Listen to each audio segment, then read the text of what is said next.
தினமும் சம்பளம் வாங்கும் கணவனிடமிருந்து மெயின்டெனன்ஸ் எப்படி பெறுவது? மனைவி படிச்சிருக்காங்க, போஸ்ட் கிராஜுவேட், டெலிவரிக்கு அப்புறம் அவங்க வேலைக்கு போகலை. கணவர் அவருக்கு தினமே அவருக்கு சம்பளம் கொடுப்பாங்க. அதாவது தினக்கூலி கிடையாது, அவருடைய வேஜஸ் டெய்லி கொடுத்துருவாங்க. டெய்லி கொடுக்கறதுனால கேஷாக தான் அவர் கையில் வாங்குவார். அவரால் பேங்க்கில் அவருக்கு டெபாசிட் பண்ண மாட்டாங்க.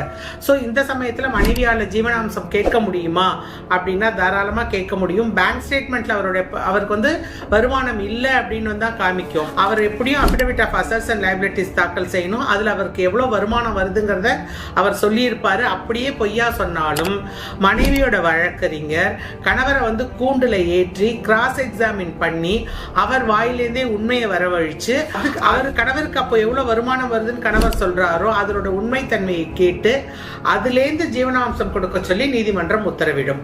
Dear law students and budding advocates, நான் ரேணுகா திருவேங்கடம் வழக்கறிஞர்.